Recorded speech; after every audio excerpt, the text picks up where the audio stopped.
aujourd'hui avec la sentinelle dans Retour à la parole. Changeons de registre.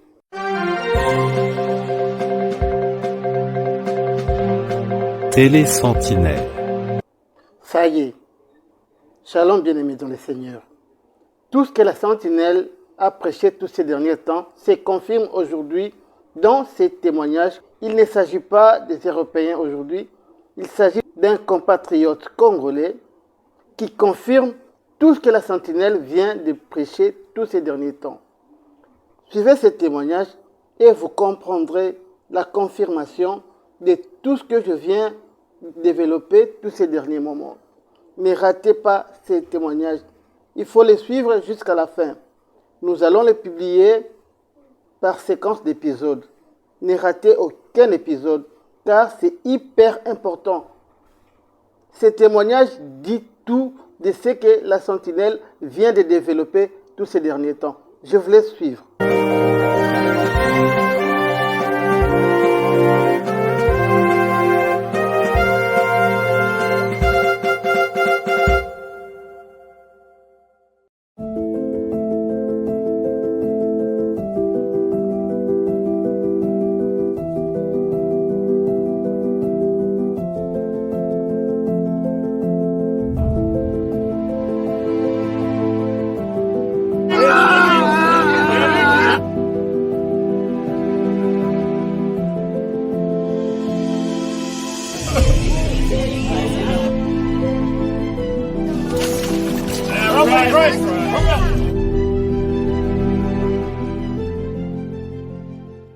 Bonjour, je m'appelle Andy, j'ai 31 ans, je suis né à Kinshasa. Mon père était entrepreneur et ma mère femme au foyer et de temps en temps elle avait quelques activités commerciales, etc. J'ai grandi avec mes cousins que je considère comme mes frères. Je suis issu d'une fratrie de 4 enfants dont je suis le deuxième. Concernant ma relation avec Dieu à l'époque, j'étais catholique, donc j'ai fait tous les sacrements, communion, confirmation. Mais je ne me suis jamais réellement senti proche de Dieu. Mais paradoxalement, j'ai toujours senti que Dieu était proche de moi. Parce que je me rappelle une fois, j'étais à l'école primaire. Il y avait un ami qui avait menacé de me faire du mal ou pour me tuer. Et donc ce jour-là en classe, il a commencé à faire des invocations. Et moi, je me suis tout de suite mis à prier Jésus. Et dès que j'ai commencé à prier, il s'est mis à tousser et puis il a commencé à me dire « Ouais, du coup, tu priais pour de vrai et tout ça ?» Et je lui ai dit « Ouais, je priais pour de vrai. » Et pour moi, c'était vraiment une manière que Dieu m'a prouvé qu'il était avec moi et qu'il avait entendu et qu'il était là pour me protéger. Alors concernant ma personnalité, j'ai toujours été introverti, timide, mais paradoxalement très turbulent. Parce que je pense qu'à l'époque, j'avais besoin d'être remarqué notamment et parce que je n'ai pas non plus grandi dans un environnement où il y avait de la démonstration affective.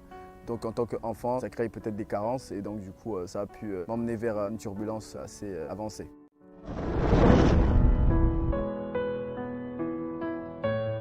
Je me rappelle qu'à l'âge de 5-6 ans, j'avais une tante qui priait beaucoup, parce qu'aujourd'hui elle n'est plus. Elle s'appelait Maman Dorcas et elle m'avait dit que quand je grandirais, je serais pasteur. Et moi, ayant entendu cette prophétie, ça ne m'intéressait absolument pas parce que dans le contexte congolais dans lequel je vivais, sachant qu'on est un pays pauvre, être pasteur pour moi c'était synonyme de pauvreté parce que les pasteurs à l'époque, c'était pas des gens aisés financièrement. Et comme j'avais la convoitise d'être extrêmement riche, pour moi c'était hors de question de me convertir et de devenir pasteur. Parce que je me disais que plus vite je vais me convertir, plus vite je vais devenir pasteur. Et plus vite je vais devenir pauvre.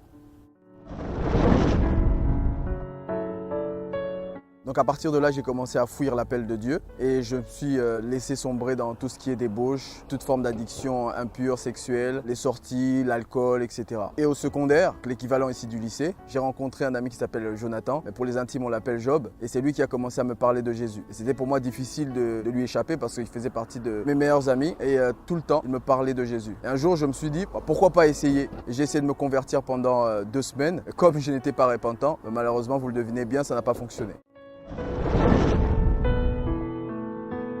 Et après ça, j'ai rencontré une amie qui, elle, avait un don de prophétie et qui, elle aussi, commençait à me parler de Dieu constamment. Et du coup, pour moi, c'était un peu du harcèlement parce que je me disais que Job me parle de Dieu et ensuite, maintenant, elle qui me parle de Dieu.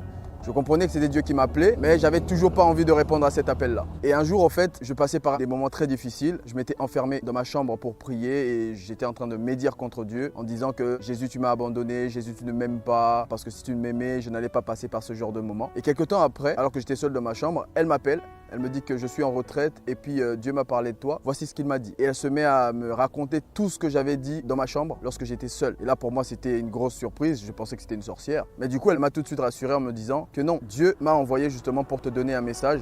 Parce qu'il ne t'a pas abandonné. Et il veut justement que tu ailles lire la Bible parce qu'il veut te parler. Et elle me dit, Dieu a dit, quand tu iras lire la Bible, quand tu ne comprendras pas, pose-lui la question et il va t'expliquer. Ayant voulu faire l'expérience, je me suis dit pourquoi pas essayer. Je suis allé, donc j'ai ouvert ma Bible au hasard et je suis tombé sur le livre d'Ézéchiel. Donc je pense que vous savez de quoi ça parle, Ézéchiel. C'est un livre prophétique et assez compliqué à comprendre. Donc moi, n'ayant aucune expérience de la foi auparavant, je me suis juste mis à lire et j'avais rien compris. J'ai lu quelques chapitres. Aucune compréhension. Et je prie comme ça. Je dis, écoute Dieu, cette fille m'a dit que apparemment tu voulais me parler dans la Bible. Maintenant, je viens de lire, je n'ai rien compris, viens explique-moi. Et alors que j'ai fait cette prière de cette manière-là, tout de suite j'ai ressenti comme un vent qui est venu et qui m'a endormi d'un coup. Et je me suis mis à rêver que j'étais Ézéchiel et dans le rêve, je vivais chaque chapitre que j'avais lu au fait. Et c'est là en fait qu'en me réveillant le matin, je me suis rendu compte que je venais de rêver chaque chapitre et que dans le rêve, j'étais Ézéchiel et je savais pourquoi il était en train de prophétiser ça. Pourquoi il était en train de dire « Répentez-vous » J'étais en train de tout comprendre. Et c'est en me réveillant en fait finalement que je l'ai appelé et je lui ai dit en fait tu avais raison, Dieu m'a parlé cette nuit. C'est à partir de là que j'ai commencé à m'approcher de Dieu. Après cet épisode, du coup, elle a commencé à m'enseigner la Bible. Ça a été donc mon premier contact avec les Écritures. Après ça, elle m'a invité dans son église. Donc je suis allé. Et c'est la première fois que je découvrais les personnes qui tombaient, les gens qui parlaient en langue, etc. Et le pasteur ce jour-là a fait un appel pour faire la prière du salut. Bon, moi à l'époque, je me disais pourquoi pas. Et je suis allé, j'ai fait cette prière du salut. Et je pensais que du coup j'étais sauvé et devenu enfant de Dieu. Rentré chez moi à la maison, quelques jours après, il y a ma tante, vous vous rappelez celle qui m'avait prophétisé, maman Dorcas, qui m'avait dit que je serais pasteur, elle était là. Et je lui ai dit, ah tantine, tu sais quoi, j'ai fait votre prière de chrétien, maintenant je suis devenu chrétien. Et puis comme j'avais pas d'église, je lui ai dit, est-ce que tu peux me montrer comment on fait en fait pour trouver une église? Et c'est là qu'elle m'indique, prie Dieu et il va te donner une église. Et j'ai prié et 3 jours après, il y a un ami du quartier qui est venu me chercher pour me dire que tiens, il y avait une église qui venait d'ouvrir juste à côté. Et à partir de là, j'ai commencé à aller dans cette église-là. Et dans cette église, dès que je suis arrivé, ils m'ont donné des postes, notamment au protocole, etc. Et notamment à l'évangélisation.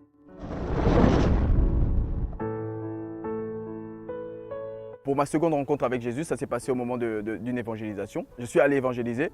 Et petite parenthèse, c'est que lorsque je voyais cette fille au fait en train de prophétiser, pour moi, c'était quelque chose que je trouvais très beau et très particulier parce que je me disais que la seule chose qui pouvait m'emmener moi à me convertir, c'était si Dieu me donnait un tel don, par exemple, et que je pouvais en fait aider les autres parce que j'avais le cœur à aider les autres. Et donc c'est vraiment ça qui m'était resté en tête. Je suis sorti pour l'évangélisation et j'étais avec un autre frère avec qui je devais normalement évangéliser, mais qui lui finalement a voulu rejoindre un autre groupe.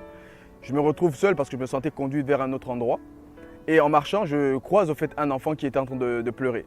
Étant touché par ce que je voyais, je m'approche de cet enfant pour essayer de lui parler. Dès que j'essaie de lui parler, tout de suite je vois en fait descendre devant moi, comme un peu dans le film Minority Report, je ne sais pas si vous voyez ce que c'est, un écran comme transparent. Donc deux côtés, le côté gauche c'était marqué problème et le côté droit c'était marqué solution. C'était la première fois que j'avais une vision éveillée. Et tout de suite j'ai dit à cet enfant, attends, ne me dis pas ce que tu as. Et du coup je lui ai dit en fait ce que je voyais sur cet écran. Et je lui ai dit en fait tous les problèmes qu'il avait et ensuite toutes les solutions que le Seigneur m'avait préconisées pour lui. Et donc à partir de là, moi j'étais extrêmement joyeux de l'avoir aidé et surtout d'avoir reçu ce don finalement parce que je me suis dit, ah ok, Dieu veut vraiment que je puisse aider les autres. Et donc c'était la seule chose que je souhaitais notamment pour m'approcher de lui et pour commencer en fait, à aider les autres. Là, j'avais trouvé en fait, un sens à ma vie chrétienne et à ma conversion. Et en même temps, dans un second temps, comme rappelez-vous, j'avais dit que j'avais une convoitise au niveau de l'argent et l'église dans laquelle je venais d'adhérer, en regardant le pasteur, je m'étais rendu compte que du coup, le pasteur était très bien habillé, qui était très aisé financièrement. Donc je me suis dit, ah tiens, finalement un pasteur qui semble être bien aisé financièrement et voire même riche. Donc là, du coup, Seigneur, tu commences à me parler. Waouh, ce n'est que le début. J'ai eu des chairs de poule en écoutant ces témoignages bien-aimés. Je sais qu'il en sera de même pour vous qui le suivez aussi. Que Dieu vous aide à comprendre tout ce que je vous ai toujours dit. Sortir des boutiques spirituelles, c'est hyper important pour sauver vos âmes.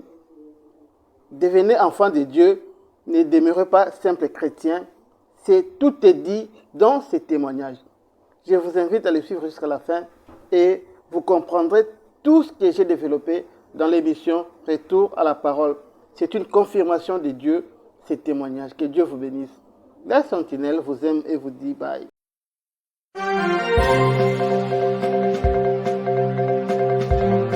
Télé Sentinelle, la chaîne chrétienne sur YouTube qui vous ouvre les écluses de la parole de Dieu, avec la sentinelle Michael Mpoyi.